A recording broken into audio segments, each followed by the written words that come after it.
50 और 60 की दिहाई में उलमाए देवबंद और अकाबिरीन अहले हदीस ने अपनी तहकीक के अंदर यह दावा किया कि जिस जगह पे हजरत दाता गंज बख्श अली हजवेरी का मज़ार पुर अनवार है, यहां पे उनकी कब्र मुबारक नहीं। उनका यह दावा था कि हमारी तहकीक ये कहती है कि हजरत दाता गंज बख्श अली हजवेरी की कब्र मुबारक वो लाहौर के शाही किले के किसी तहखाने के अंदर है। जहां पे मज़ार है यहां पे उनकी कब्र मुबारक नहीं है। और उनकी इस तहकीक को मुल्क के सफ़े अव्वल के अखबारात ने अपनी शाह सुर्खियों के अंदर जगह दी, बड़ी बड़ी हेडिंग्स लगाई और उनकी इस तहकीक के ऊपर गलगला मच गया।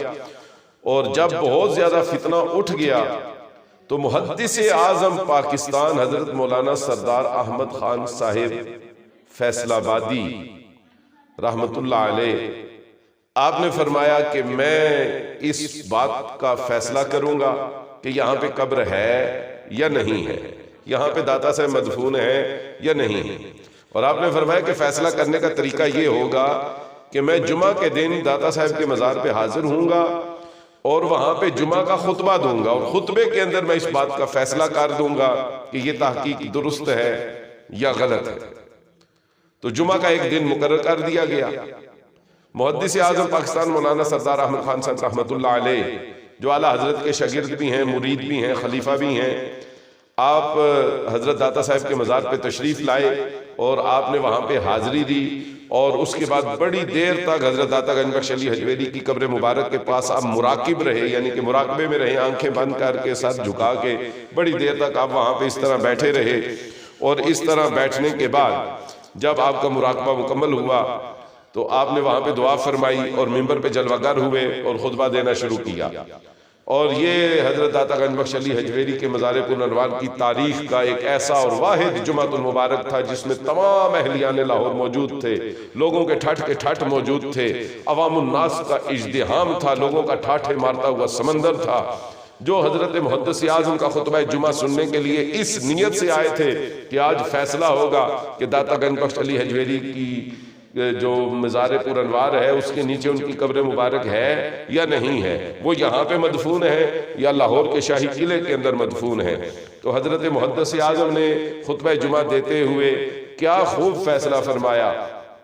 आपने फरमाया, लाहौर वालों, तुम में से कौन है जो कहता है कि दाता साहब इस मज़ार के नीचे मौजूद नहीं?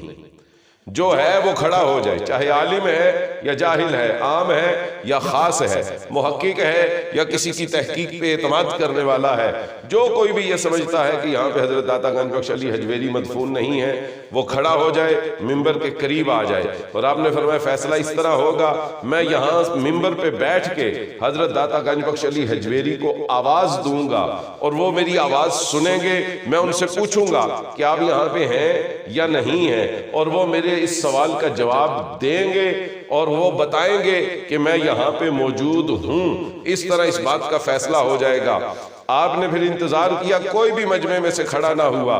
लोगों ने कहा, हुजूर आपको इतना यकीन किस तरह था कि आप सवाल करेंगे, दाता गंज बख्श अली हजवेरी मज़ार के नीचे से जवाब देंगे, आप पूछेंगे वो मज़ार के नीचे से बताएंगे, आप उनके सामने ये तहकीक रखेंगे, वो इसका जवाब देंगे। आपने फरमाया इस तरह मुझे इसका यकीन था कि जब मैंने उनके कब्र मुबारक पे हाजिरी दी और वहाँ पे मुराकिब हुआ तो मुझे आलम कशफ में, आलम मुराकबा में हजरत दाता गंज बख्श अली हजवेरी की ऐसे ज़ियारत नसीब हुई। उनका चेहरा मेरे सामने जलवागर हो गया और मैंने उनसे पूछा कि बताइए इस मसले का हल क्या करूं। उन्होंने फरमाया था, सरदार अहमद, मिंबर पे बैठ के ये सवाल करना तेरा काम है और मेरा तेरे साथ वादा है। सिर्फ ये सवाल नहीं, आज मिंबर पे बैठ के दाता गंज बख्श अली हजवेरी से तू जो पूछेगा मैं कब्र के नीचे से उसका जवाब दूंगा।